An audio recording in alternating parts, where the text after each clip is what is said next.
मन बावरा है, मन बेलगाम घोड़ा है और उस घोड़े की लगाम हमारे हाथ में होती है। हम चाहें तो अपने मन की लगाम अपने काबू में करके उससे जो चाहें वो काम करवा सकते हैं, और अगर हम चाहें तो वो लगाम अपने हाथ से छोड़कर अपने मन को यूं ही बेवजह भटकने के लिए छोड़ सकते हैं। सारी बातें हम पर निर्भर करती हैं। जो भी इच्छा हमारे मन में उठती हैं उनके पीछे कहीं ना कहीं हम स्वयं होते हैं। कभी कभी हम इस बात को समझ लेते हैं और कभी कभार हम इस बात को कभी समझ ही नहीं पाते। अगर हम किसी तरकीब से अपने मन को खाली करना सीख जाएं, तो हम अपने मन के अंदर कुछ ऐसे विचार डाल सकते हैं जिससे हम अपने मन की बकबक को शांत कर सकते हैं। जिन विचारों का सैलाब हमारे मन में चलता रहता है, असलियत में वही हमारे दुखों का सबसे बड़ा कारण होता है। कोई भी बात या कोई भी वस्तु प्रत्यक्ष रूप में हमें बाद में दुख देती है, लेकिन उससे पहले हम अपने विचारों में खुद दुख भोग रहे होते हैं और उन दुखों का कारण सिर्फ हमारे विचार होते हैं। इसीलिए अगर हमें अपने मन की बकबक को शांत करवाना है तो हम अपने आप से नहीं कर सकते। ना ही कोई ज्ञान या कोई उपदेश हमारे मन की बकबक शांत कर सकता है, लेकिन हमारा मन एक कहानी के माध्यम से ये जरूर समझ सकता है कि अपने मन की बकबक किस तरह शांत की जाए। इसीलिए ये कहानी आखिर तक सुनने के बाद आपके मन की बकबक एकदम शांत हो जाएगी। किसी नगर में एक नौजवान युवक रहा करता था। उसका नाम अंकित था। उसे एक समस्या थी और उसकी समस्या ये थी कि उसका मन हर समय भटकते रहता था। उसके मन में हर समय कोई ना कोई नकारात्मक विचार चलते रहते थे। उसके मन की बकबक कभी शांत नहीं होती थी। वो सोचता कुछ और था लेकिन उससे हो कुछ अलग ही जाता था। कभी वो अपने अतीत के बारे में सोचता था कि काश मैंने ये कदम उठा लिया होता तो आज मेरा जीवन कुछ और ही होता, या फिर वो अपने भविष्य के बारे में सोचता रहता कि कहीं भविष्य में ऐसा हो गया तो क्या होगा, कहीं मैं असफल हो गया तो क्या होगा, अगर मुझसे कोई गलती हो गई तो लोग मेरा मजाक उड़ाना शुरू कर देंगे। और ऐसे ही कई सारे नकारात्मक और असफलता से भरे विचार उसके मन में आते रहते थे। अंकित हमेशा ही अपने विचारों में खोया रहता। वो अपने विचारों से मुक्ति पाना चाहता था। अंकित चाहता था कि उसके मन में कोई भी फालतू का विचार ना आए, लेकिन उसके चाहने से कुछ नहीं होता था, क्योंकि उसके मन में विचारों का सैलाब हमेशा चलता रहता था। एक दिन अपने मन के विचारों से परेशान होकर वो एक जंगल में एक बौद्ध भिक्षु के पास पहुंच जाता है। बौद्ध भिक्षु के पास पहुंचकर अंकित अपने जीवन की एक घटना बताता है और वो उन्हें ये भी बताता है कि उस घटना ने उसके दिमाग और उसके मन पर किस प्रकार प्रभाव छोड़ा। अंकित ने कहना शुरू किया कि बचपन में मैं बहुत ही निर्भीक बच्चा हुआ करता था। मुझे किसी का कोई डर नहीं था। कोई भी काम मैं बड़ी आसानी के साथ कर लेता था। ना मैं उसके परिणाम के बारे में सोचता था और ना ये सोचता था कि ये काम अगर मैं करूँगा तो लोग क्या कहेंगे। लेकिन कुछ सालों पहले आर्थिक रूप से मजबूत होने के लिए मैंने कुछ धन घर वालों से लेकर एक नया काम शुरू करने का सोचा।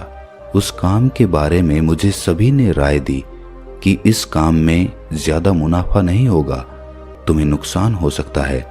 मेरे घर वालों ने भी मुझे समझाया, लेकिन मैं अपनी बात पर अड़ा हुआ था और उस काम को करना चाहता था।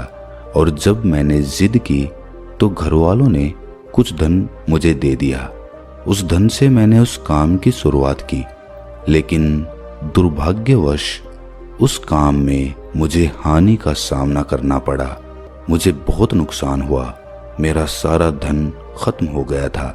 मैं पहले से ही परेशान था और इस पर मेरे घर वालों ने मुझे कहना शुरू कर दिया, डांटना शुरू कर दिया कि हमने तुम्हें पहले ही मना किया था, लेकिन तुमने हमारी कोई बात नहीं मानी।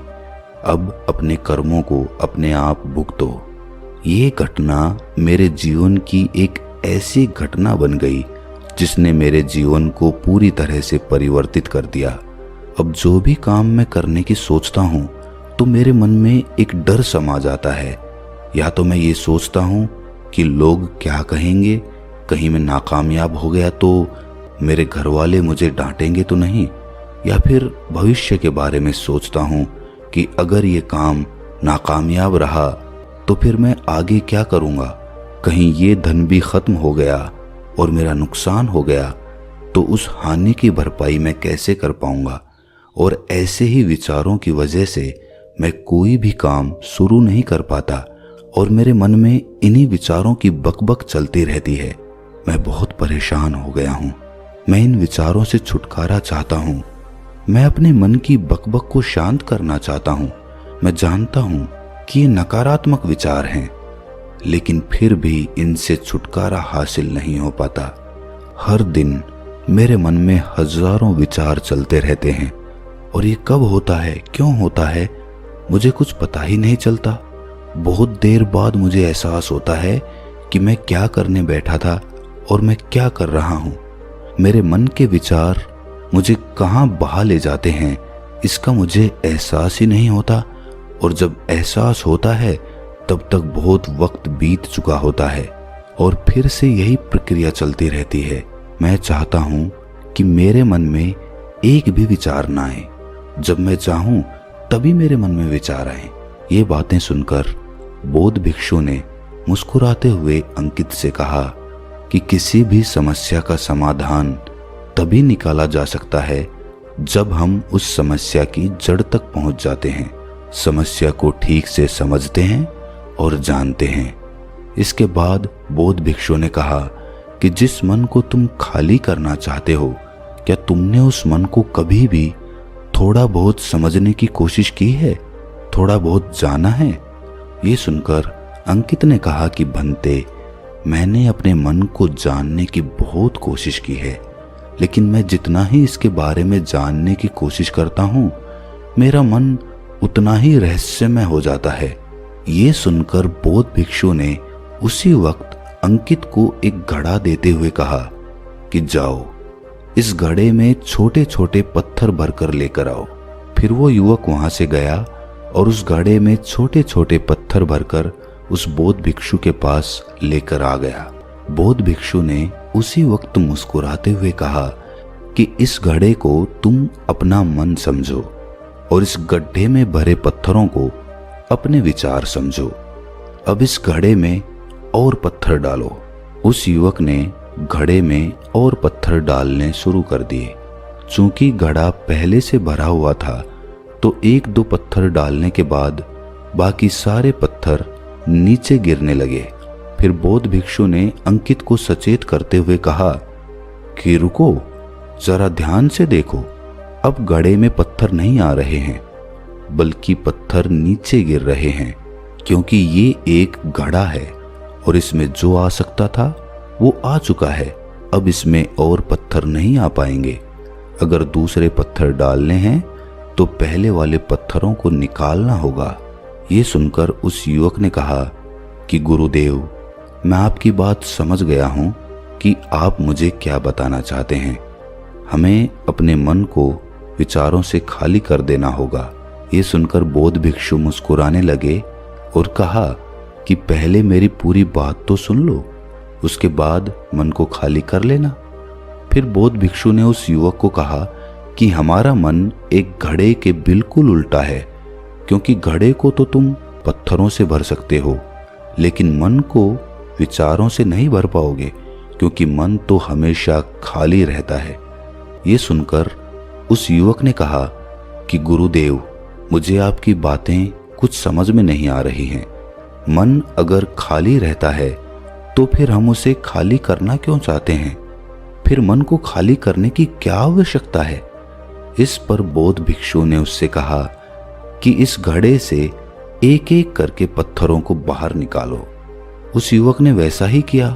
वो घड़े में से एक एक करके सारे पत्थरों को बाहर निकालता रहा और ऐसा करते करते आखिरकार घड़ा खाली हो गया। फिर बौद्ध भिक्षु ने उससे कहा कि देखा तुमने, जब एक एक करके तुमने पत्थरों को बाहर निकाला तो ये घड़ा खाली हो गया। अब तुम इस घड़े में कोई भी पत्थर डाल सकते हो, दूसरे भी पत्थर डाल सकते हो, या फिर उन्हीं पत्थरों को दोबारा डाल सकते हो। आधा भर सकते हो या फिर पूरा भी भर सकते हो। ये सुनकर वो युवक कहता है कि गुरुदेव, मैं भी तो यही कह रहा हूं कि मुझे अपने मन को खाली करना है। ये तो एक पत्थर है जिसे आसानी से निकाला जा सकता है और घड़े को खाली किया जा सकता है, लेकिन गुरुदेव, मैं अपने मन को खाली कैसे करूं? इस पर बौद्ध भिक्षु ने कहा कि इस घड़े में एक पत्थर डालो और 2 पत्थर निकालो। ये सुनकर उस युवक ने कहा कि बनते, ये कैसे हो सकता है? जब इस घड़े में एक पत्थर होगा तो एक ही पत्थर निकलेगा ना, 2 कैसे निकलेंगे? इस पर बौद्ध भिक्षु ने कहा कि ऐसा नहीं हो सकता है, तो तुम ऐसा करो कि इस घड़े में 2 पत्थर डालो और 4 निकालो।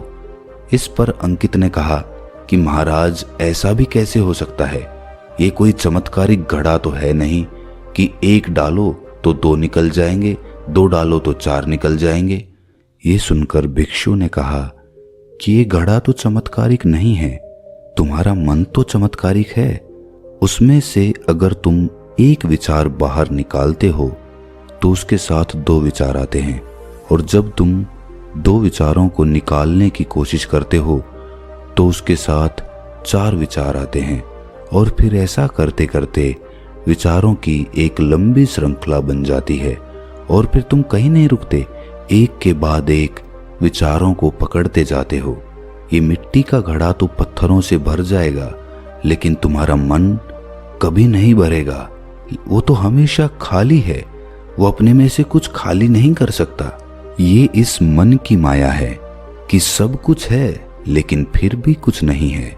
इस पर उस युवक ने कहा कि बनते, मैं आपकी बात समझ रहा हूं, लेकिन क्या मैं हमेशा अपने विचारों के जाल में ही फंसा रहूंगा? क्या इस मन के माया जाल से निकलने का कोई रास्ता नहीं है? ये सुनकर बौद्ध भिक्षु ने कहा कि इस मिट्टी के घड़े में आधे पत्थर भर दो। उस युवक ने ऐसा ही किया।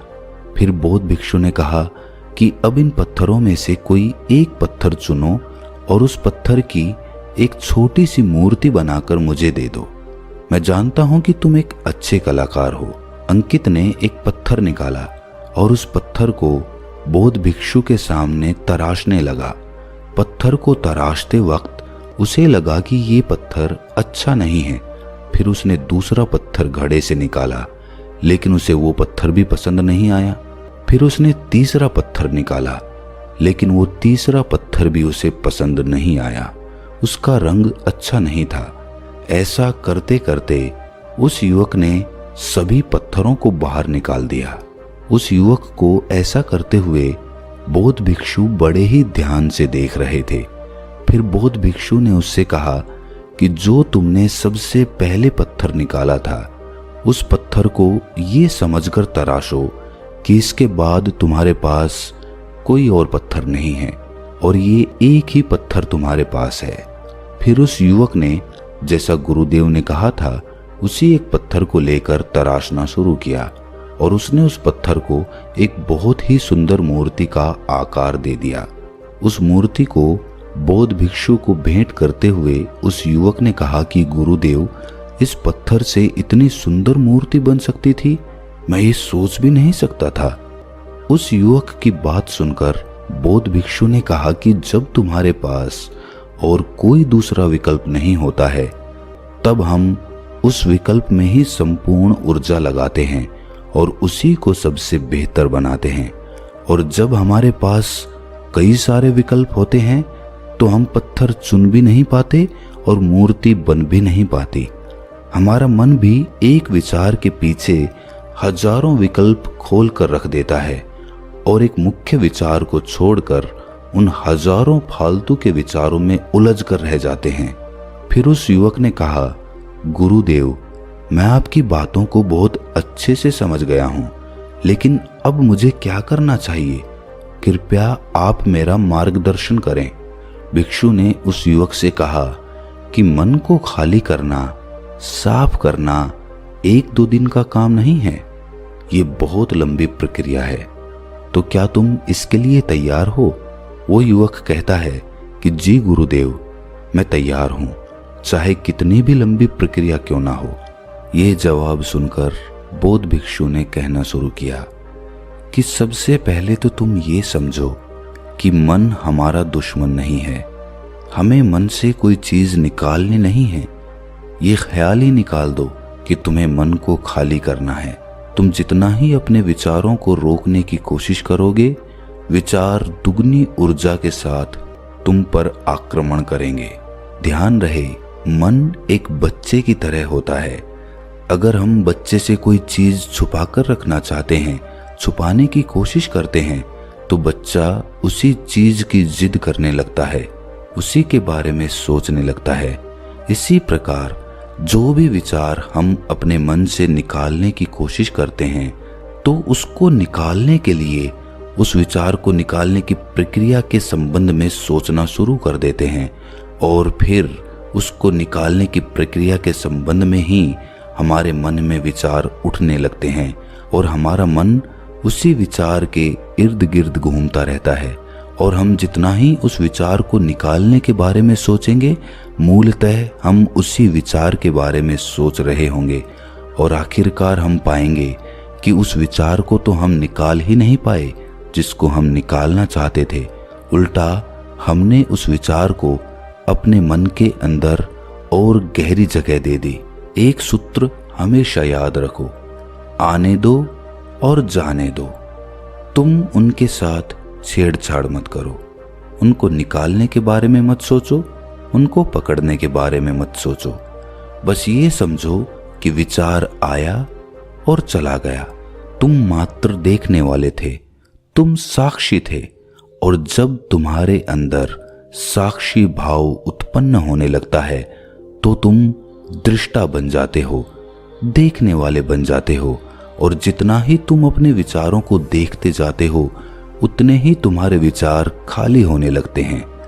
देखते देखते साक्षी भाव में तुम पाओगे कि एक दिन तुम्हारा हृदय, तुम्हारा मन विचारों से बिल्कुल खाली हो चुका है। क्योंकि देखने मात्र से उन विचारों की निरर्थकता हमें पता चलती है।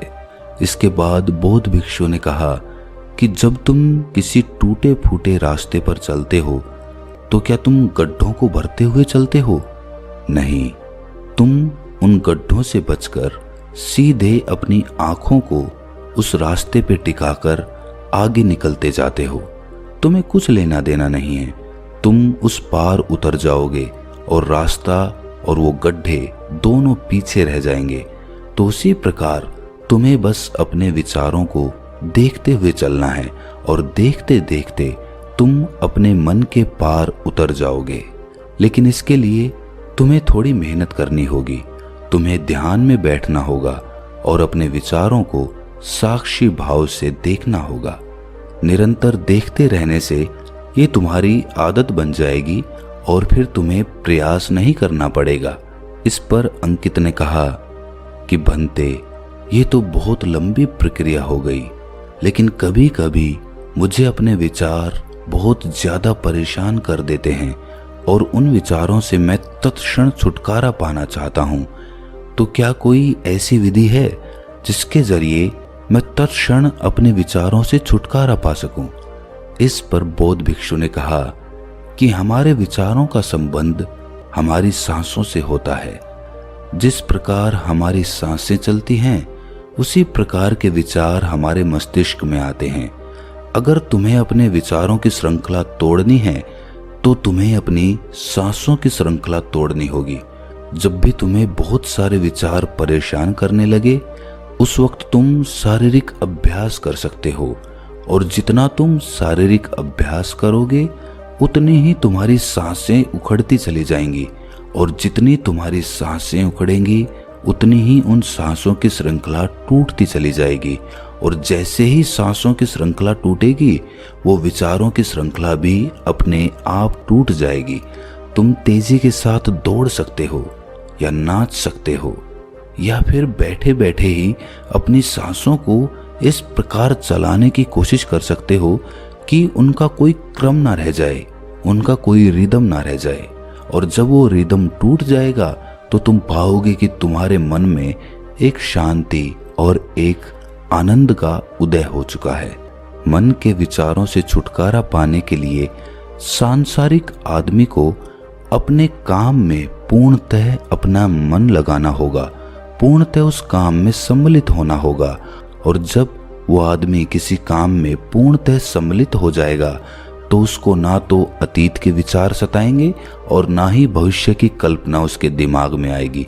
उसका पूरा मन, सारे विचार सिर्फ उस काम पर केंद्रित हो जाएंगे। किसी काम को पूरी तरह से सम्मिलित होकर कैसे किया जाता है, पूरे मन के साथ कैसे किया जाता है, इसके बारे में अगर हम चर्चा करेंगे तो ये बातें बहुत लंबी हो जाएगी। इस पर हम कभी और चर्चा करेंगे। तो ये कहानी यहीं पर समाप्त करते हुए आपसे अनुरोध करता हूँ कि अगर आपको इस कहानी से थोड़ा सा भी ज्ञान मिला हो, मन में थोड़ा सा भी प्रकाश जगा हो, तो इस चैनल को सब्सक्राइब करके कमेंट सेक्शन में कमेंट्स ज़रूर डालना कि ये वीडियो आपको कैसी लगी। तो मिलते हैं किसी अगली कहानी में, तब तक के लिए अपना ख्याल रखें।